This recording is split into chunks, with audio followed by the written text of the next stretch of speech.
Here's some information I want to talk about here. For anybody who's watching this after the fact, my camera is not working because of my cam link, so we're just doing it old school. Now, Highlander gave us some information, and generally whenever Highlander is in the developer forums, we're getting economy stuff.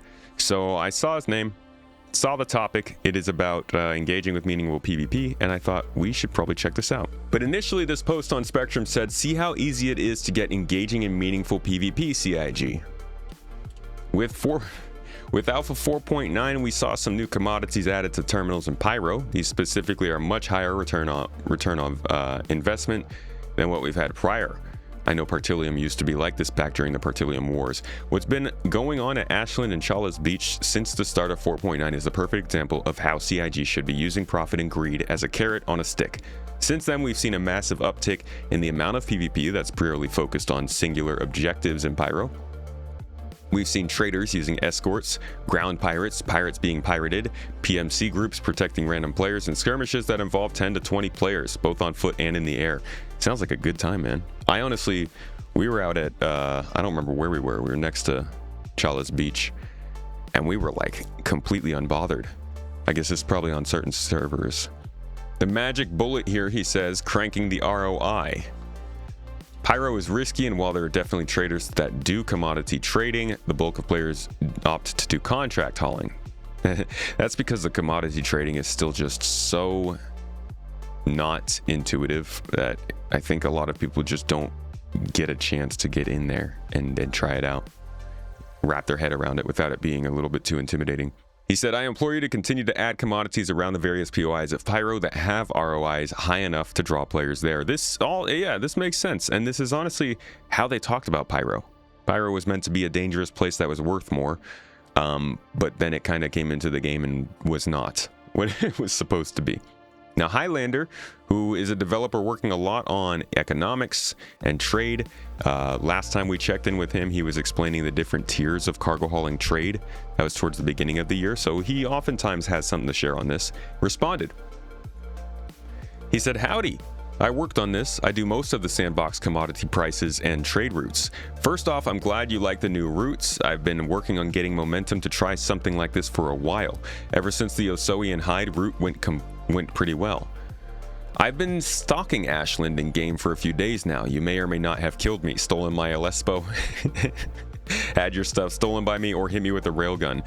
I would find it hilarious if he was like, I may have used some dev tools to take you out, sorry. But also not, because people would lose their minds. He said he's usually in a Titan or a Zeus, and he's proud to say, I have lost much more UEC than I gained since the patch dropped, and I regret nothing. I always prefer, let's hear it here. Devs do play the game. There's at least one confirmation. I always prefer communicating more with y'all about the reasoning and goals behind what we do, so let's do that. He quotes him, CIG, I implore you to continue adding commodities around the various POIs that have high ROIs high enough to draw players there. The response from Highlander says, this unfortunately isn't an infinite good content faucet. Routes like this hit diminishing returns pretty fast. I want these locations to be a hotbed of danger and death. That's an intentional design goal. I want somewhere that players who log into the game and feel like they are hungry to shoot someone down can go reliably and find others who knowingly are willing to risk that. It's good to hear. It's good to hear. It's great to hear him say that. Not only because that gives them the gameplay they desire, but because it keeps more of them out of the low profit routing lanes. Player bases aren't exactly zero sum, but they aren't that far away from it either. The more predators are at the watering hole, the more prey. He said player bases. The more predators at the watering hole, the more prey that aren't at the watering hole can feel safer. Right. This goes all the way back to the previous Star Citizen game director, Todd Pappy, in which he was answering a question about this, about how they want to have players going to specific places and other players that aren't interested in those places not going to specific places. Stanton is a somewhat lawful system. It's got UEE versus Pyro is supposed to be a very unlawful system, or lawless system. And then, so where players want to be able to find the PvP versus where players don't want to find it. They want to focus more on PvE. I would start there. So they start at, what system should I be in? What system, do I want to go to? And if I'm in Terra, I probably should feel pretty safe. If I'm in Pyro, right. I should be looking over my shoulder. Exactly. Okay. Exactly. So, and, with that, it basically comes down to, we'll never be able to 100%, guarantee, hey, you're 100% safe. And frankly, we don't want to do that. And I would put it more on the scale of, let's say, 90 to 10, or, and maybe in the lawless area, it's the complete opposite. It's 10 to 90 kind of thing. So, we never want it to be a 0. We never want it to be 100%. So, but even then in Stanton, we still want there to be areas for people to look for PvP. We still want there to be areas that are, mostly geared toward PvE. So it will really just depend on kind of how the player goes about looking for them, and are you turning off the monitored zones? Are you, basically out in the middle of nowhere? So, and if so, then yeah, then I think it should happen there. Then we also obviously have like abandoned space stations and Jumptown and these Korea, the hotspots. Exactly. So we have certain hotspots, within the system that I still think they're 100% valid, and that people should be able to go there and try that out. This is all about a shift from the original vision of Star Citizen, which Chris Roberts actually did actually say he wanted to have somewhat of a PvP preference. Basically the ability to jump into instances that had people who didn't want to do PvP. So you could get pulled out of your quantum travel as you travel through the space instance. That back in this time period, the entirety of your star system would be instanced. So each planet, each space station, each location in the game would be an instance, and you would just transition from one instance to the other. And what they're saying here is that you would be able to run into people in the Galaxy server instance. So it would determine whether you would encounter a hostile, someone that has tagged you as a POI, or a predetermined encounter on the way. They go on to say these encounters could be with an NPC or a live player and are sorted on skill level, and also, which is important to all of you who like a more single player experience and don't want to deal with griefers, based on your player versus player preference. So if you've set your game settings to be low PvP and you're in a relatively safe area, you'll likely have an NPC encounter as opposed to a PvP one. Now they say likely, they never wanted to completely take the idea of PvP out of the game, but this model for the game died in 2014 when they decided to not do instances everywhere but do a free game that was open to all. And then they transitioned to this sort of idea of danger was geographic. It was based on where you were, not necessarily what preferences you set for yourself. And you can see this in the 1.0 panel from the new Star Citizen PU director. The guy who took over from the one we were just listening to says something very similar here. In Stanton, Castra, and Terra, and 2 of them being unlawful in Pyro and Nyx. So what's the difference? Let's take a look at Stanton.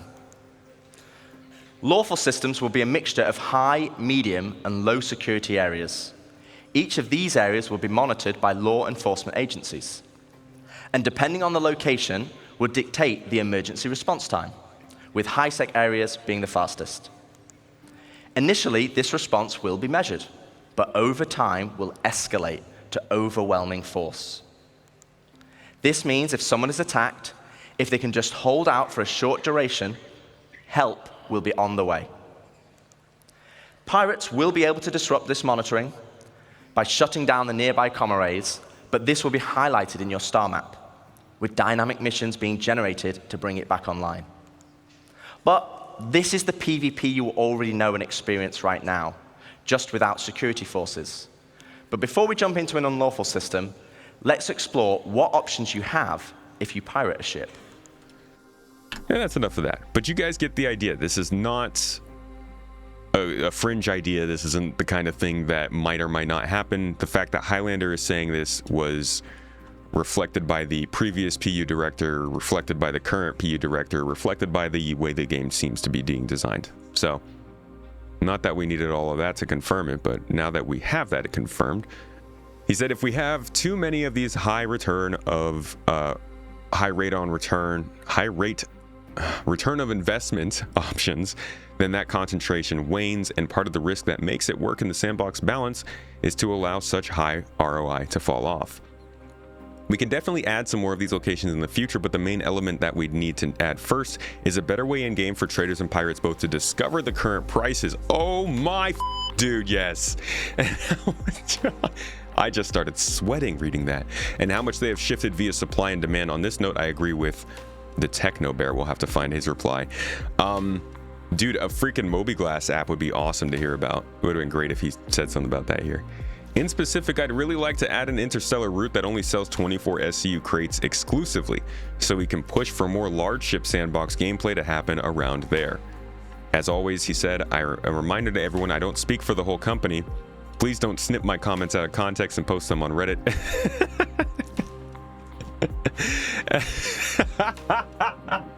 He says, at the very least, get them in context this time. That's hilarious. Yeah, I mean, what are you gonna do? We love to all get around in a circle and do a rain dance about a out of context comment. Let's see where else he has replied in this thread. Cyberdancer asked, quoted, real profit comes from investing yourself. Asked, so we need some investing for pirates, otherwise they shouldn't get profit, you say. They need real risk to lose something. He did not ask that. He stated it. And Highlander responded, I agree. In some ways, I do think overall operating costs for combat need to go up. My dream scenario would be that players who are more focused on just shooting down ships more than actual piracy burn through money to do so, and then end up feeling pressured to actually make some profit themselves to recoup their losses. This is how I think many players feel. That's a tough balance point. That's a tough balance point to reach right now without also putting extra pressure on the people whose ships randomly explode on takeoff. Ding, ding, ding, ding, ding. And that takes us back to Benoit, and really the whole conversation we just had on the podcast of how they need to get to the point where that first hour and even just regular gameplay like crafting, keeping your materials, taking off and landing, they're reliable, or else this is just not going to work, because CIG, as we can see here from the devs themselves, they are saying, I can't do these things because the game's broken. Now, that's not his exact words. I'm paraphrasing, but that's what I'm getting from it. Because certain things in this game don't work how they're supposed to, we can't make changes that will impact the people who get hurt by those things. And that sucks. But it's also really, really nice to just see a developer say it outright. So hopefully we do see this kind of thing diminishing quickly so that we could start to move on to more interesting scenarios like this.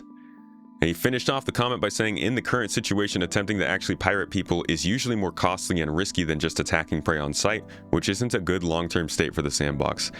Honestly, not even a good short-term state. To be honest, it's great to hear him talking about this. Durgan actually replied, we know Durgan, Mr. University of Stanton, said this game is janky, should never have to be a reason to hold back good game design. Good game design should exist and become the necessity to fix the jank. I agree to an extent. I would love for that to be the case, but I do think that no matter what, they're balancing on a needle head. It could be really bad if they end up going too far in one way or the other in terms of like trying to just force things through versus trying to make it so that these sort of gameplay scenarios like pirating at least still happen to some extent. Let's see where else he has replied. All right. Alex Protokin also made a comment. Said, this is just battle royale over money. Some like it, some don't. Funny enough, it only happens if a high enough reward is involved. Otherwise, people don't bother.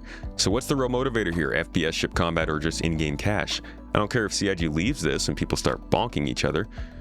At least they are somewhere else from where I am. Yeah, that was just nice. It's nice when like the game works naturally to attract certain people to certain places and everyone can play how they want where they are. Highlander responded, said that was quite literally part of the design, was to try and attract people away from other areas. He said, I personally play sometimes in a group and love PvP, but also sometimes when I'm playing on my own, I just want to run a trade route that I feel confident won't be jumped.